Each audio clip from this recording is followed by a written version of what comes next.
What's up guys, today I am bringing you Soulstorm for PC, and this is part of the Dawn of War series.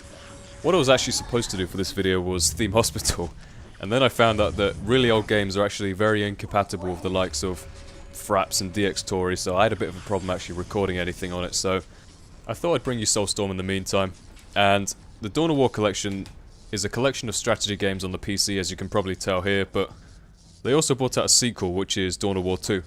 But I haven't actually touched that whatsoever because from reading reviews and stuff it didn't seem like my kind of game. But yeah, anyways, this is Soulstorm, and you had the original Dawn of War game, and then you had the Winter Assault expansion pack, which added, well, I assume they added a whole new storyline, but I've never played it myself. And then a new army to play as, which is the Imperial Guard. And then there's two other expansions. There's Dark Crusade and Soulstorm, which I believe can actually be played as standalone games as well.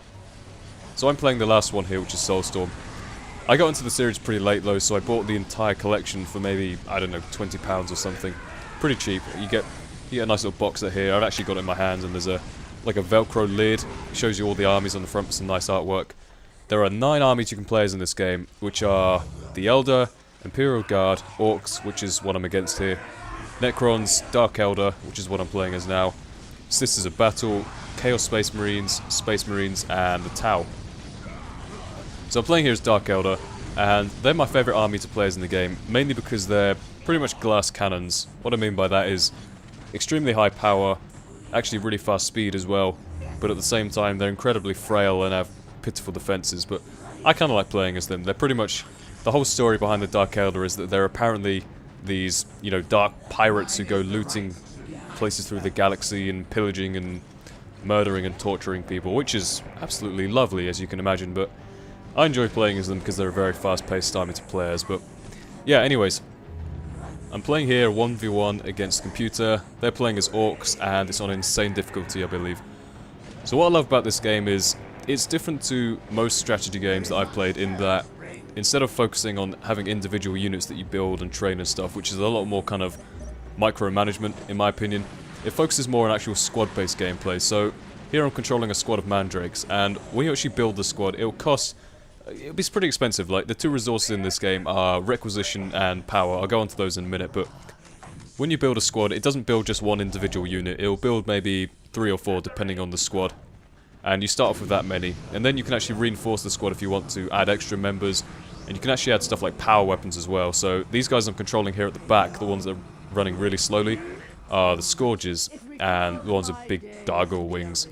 And you can give them extra weapons if you want. You can give them like anti-vehicle weapons, but yeah, going back to the resources thing, there's 2 resources in this game. They have requisition and power. So each of the armies gather resources in the same way. Power's really simple. All you do is build power plants around your base, and they generate power by themselves, as if by magic. I don't know how the thing works, but they just generate power at a set rate over time. So you can see in the top left how quickly resources are going up. And also you can build Thermo plasma generators. Now they're a lot more expensive to build, and you can only build them on certain maps, because you can only actually build them on top of slag deposits. Definitely don't get those two mixed up. And obviously you can only build on those certain locations, but it generates plasma a lot faster, which is good. So, and the other resource is requisition. Now all the armies except the Necrons use requisition, and I'll come on to that in a second, but by the way, I love this. I love doing this with the Dark Eldar.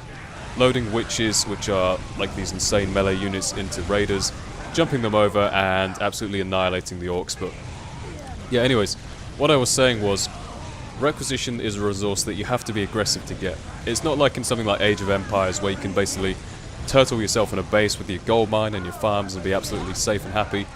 Requisition forces you to be aggressive, and it turns the game into a very kind of fast-paced and aggressive strategy game. So here I destroyed one of their listening posts, and a listening post is something you can build on top of. I'm selecting one of my own listening posts. That's convenient timing, but listening posts you build on top of your own. I think they're called critical locations, or sorry, critical locations are the ones you can't build listening posts on. And then you've got strategic points and also relics. Now I destroyed one of their listening posts on their relic there. Relics are different to strategic points in that there's less of them, and you need to actually hold on to a relic in order to build your civilization's kind of unique units or most powerful units or whatever. And then critical locations, there's probably only a couple of those in each map, and you can't actually build anything on top of them, but they're usually in a good location which is good for battle. Maybe a location with cover or something, or one that's halfway between each other's bases, something like that. Somewhere where you can expect to be a lot of battles, but yeah, you can't build anything on top of those, but they do give you requisition for holding onto them, so the idea is to hold on to as many points as you possibly can, and obviously destroy their bases where you can. I think there they've got a captured point, so I decap it in a minute and actually capture it for myself.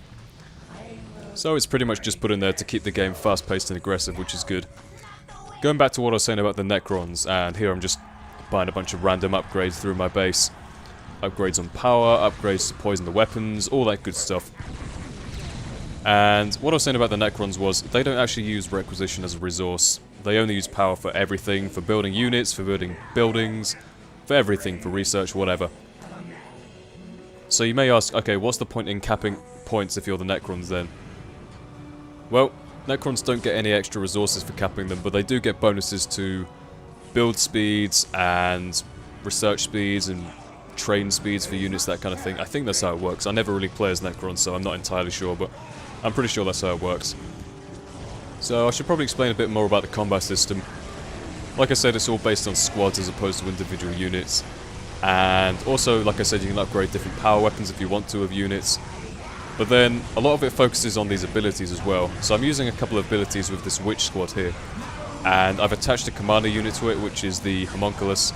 I think each army gets 2 commander units, with probably a couple of exceptions, I don't really know, but the Dark Eldar, for example, get the Archon, which is a standalone commander unit, which you can actually upgrade with these kind of incubi, I think they're called, which are like the Archon's bodyguards, and he's pretty cool. He's a pretty cool guy. He's got these big old claws, and he's got some pretty nice abilities, that kind of thing.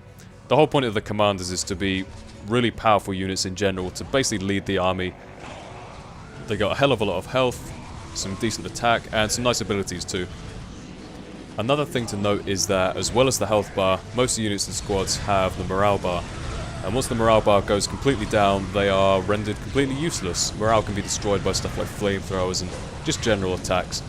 The Witches actually have an ability called the Combat Drugs, which brings back morale and raises attack.